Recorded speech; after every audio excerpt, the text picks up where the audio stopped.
Situation à Goma.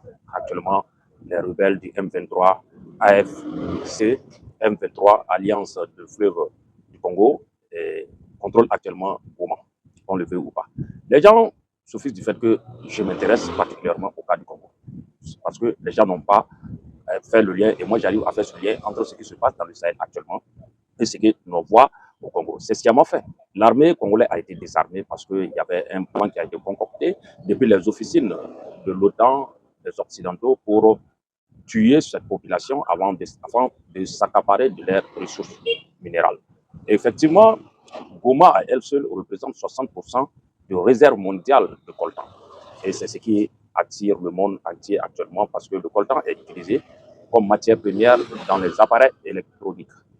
AFC, ça c'est une structure où Joseph Kabila est un maître dedans parce que vous savez que Félix Tshisekedi qui a envenimé la situation parce que il a refusé à un moment donné de dire qu'il ne va pas négocier avec les rebelles, quels qu'ils soient, et cela a envenimé davantage la situation aujourd'hui. Je m'intéresse une fois de plus parce que ce qui a été préconisé pour le Sahel, c'était la même chose parce que les Blancs qui étaient présents au Mali, au Burkina, avec l'air armée, qui ne voyaient rien, qui avaient toute l'armada possible pour intercepter les terroristes, mais ne les voyaient pas. C'était la même chose, ils équipaient les terroristes dès lors que ces terroristes allaient avoir une force, se réunir et rassembler, s'unir leurs forces pour venir attaquer la capitale. Ils allaient effectivement ramasser les bagages, dire qu'ils ne sont pas venus pour le combat, ils étaient là pour apporter leur soutien et en formation, en quoi, et puis ils allaient retourner chez eux. Donc, c'est la même chose, c'est le prototype qu'on voit au Congo comme ça actuellement. Maintenant, quand vous allez voir le cas, hier, au Conseil extraordinaire de l'ONU, Conseil de sécurité, l'ONU a refusé de reconnaître le Rwanda comme le pays agresseur du Congo qui soutient le M23, malgré que des documents, des experts l'attestent que c'est les soldats et les forces spéciales du Rwanda qui appuient ces rebelles afin de pouvoir s'accaparer du territoire du Congo. Et ce n'est pas la première fois, parce que c'était prévisible depuis en avril 2024 où la route principale qui quitte entre Rwanda et qui relie Goma, cette ville a été contrôlée, a été sous le contrôle des groupes rebelles et que la mine de Akan Yabanga a été sous le contrôle de ces personnes-là qui extraient et qui fait de la contrebande pour faire passer des minerais de coltan. Et cette année, on a remarqué que dans les statistiques de 2023, c'est le Rwanda qui occupe la première place, qui rivalise avec le pays propriétaire de ces ressources. Le Rwanda a exporté 2070 tonnes de coltan contre 1918 tonnes de coltan pour la RDC. Donc, ça veut dire que des avancées ont été faites contre côté des impérialistes. Parce que c'est une guerre électronique que l'armée, les FARDC font face contre les rebelles. Parce que ce n'est que la face cachée, c'est les rebelles qu'on présente.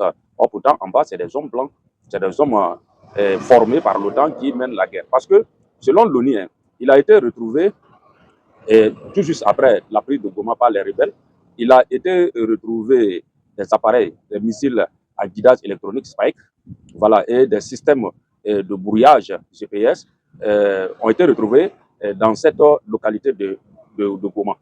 Voilà, donc ça veut dire que l'armée, les FARDC qui ont une arme obsolète ne peut pas faire poids face à ces armes qui sont de dernière génération. Également, vous voyez que l'armée est désorganisée parce que en réalité, ils n'ont pas les moyens adaptés à la guerre, à la réalité du moment. Parce qu'on refuse aussi de donner des drones à l'armée congolaise de pouvoir combattre les terroristes. Donc on les désarme parce que le monde entier gagne son compte et l'ONU qui refuse de reconnaître cela et ça continue toujours.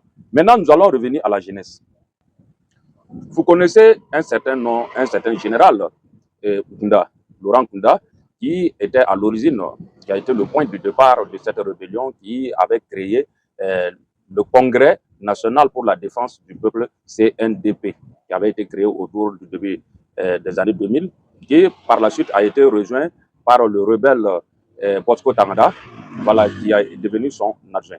Et ce dernier accusait Joseph Kabila de ne pas assez donner de moyens à des trucs, à des soucis de pouvoir se défendre. Parce que lui, en tant qu'un un Tutsi du Congo, qui est de nature, qui est né au Rwanda, lui voulait défendre son peuple parce qu'il estimait que les Hutus du Force démocratique de libération du Rwanda tuaient les Tutsis sur le territoire. Quand vous remarquez aussi dans les propos de Paul Kagame, il dit qu'il défend son peuple, l'ethnie Tutsi, sur ce territoire. Maintenant, c'est à travers ces farfelus, ces arguments farfelus bancals qu'ils ont pu organiser cette rébellion afin de pouvoir s'accaparer du sous-sol du Congo. Maintenant, vous voyez que, en gros, aujourd'hui, les M23 où la partie militaire est contrôlée par Sultani Makenga et son adjoint Bissimwa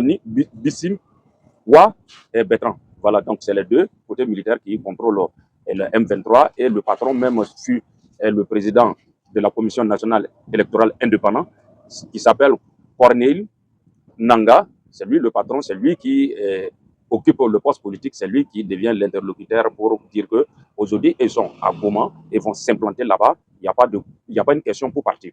Maintenant, quand on va revenir pour expliquer le cas de Laurent Kunda. Laurent Kunda a été démis par son adjoint Bosco Tanganda en 2008, mais bien avant d'être démis, Bosco Tanganda, lui, il était visé par 2 mandats d'arrêt pour des exactions commises entre 2002 et 2003 et après avoir enrôlé des enfants de moins de 15 ans dans son armée. Donc, quand il a fusionné avec Laurent Kunda a refusé de le livrer parce qu'il trouvait que les preuves n'étaient pas suffisantes. Mais en 2008, ils sont arrivés à la porte de Goma où ils ont voulu prendre Goma en sandwich. Il y a eu des négociations qui ont été effectuées sous l'égide du général Olusegun Obasanjo qui a pu négocier. Et en ce moment, au même moment, Bosco Tanganda, qui est un laquais, et tous ça, ils sont dans le système, ils sont utilisés par le système. Et donc, Tanganda a estimé que Laurent Kunda ne fait pas très bien le travail. Et donc, lui, il a demandé à ce que Laurent Kunda quitte. Et il a évincé voilà, de l'ère CNDP. Et par la suite, il a pu négocier avec le gouverneur de Goma en ce moment. Et il a pu obtenir le grade de général et intégrer dans l'armée loyaliste, l'armée régulière, le FARDC du Congo.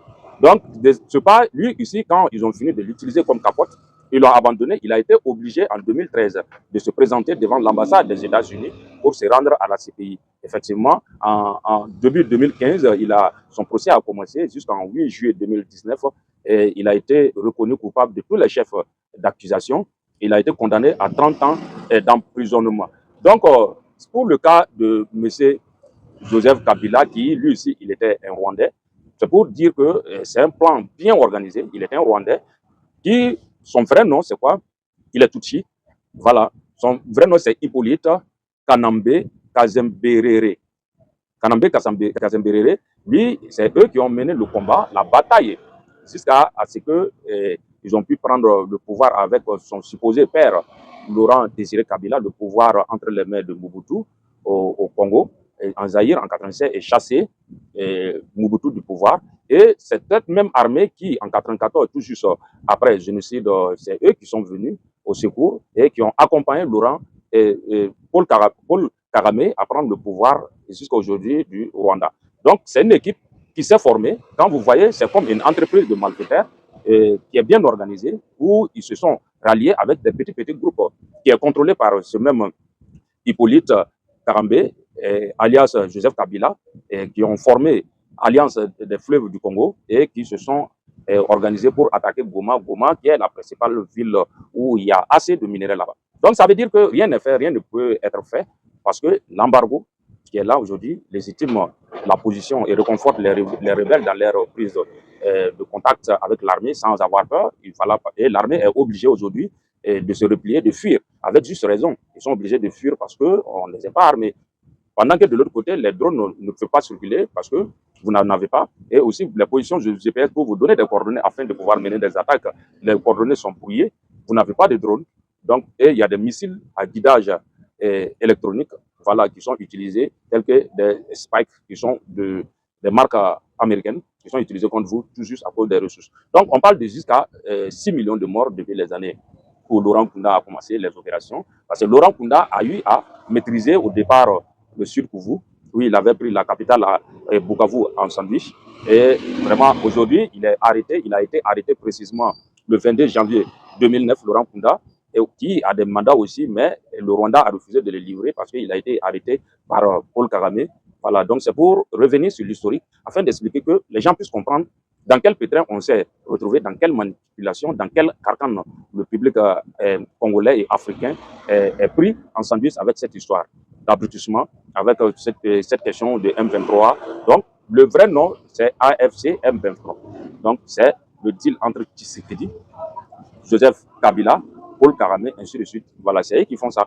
Maintenant, le président de la CENI, Corneille Nanga, lui, ses biens ont été saisis par la justice la dernière fois. Tout a été mis sur le marché. Mais aujourd'hui, il contrôle toute une ville. Voilà, toute une grande région très riche, très, très riche. Voilà. Donc, voici un peu ce que nous pouvons faire comme analyse afin de se faire comprendre sur l'actualité au Congo. Maintenant que les Roumains ont quitté avec juste raison, parce que ce sont leurs parents qui les ont mis là-bas, et ces mercenaires sont positionnés là-bas par le biais d'un de leurs éléments qui est un Français. Voilà, c'est eux qui les ont déployés là-bas. Donc, il a tout à fait raison que quand les grands armements, les grandes armées venues de la fronte de l'OTAN prennent place, voilà, c'est tout à fait normal qu'ils demandent aux enfants de retourner à la caserne. Donc, voici un peu ce qu'on pourrait vous dire, de faire très attention, la patrie ou la mort, nous vaincrons.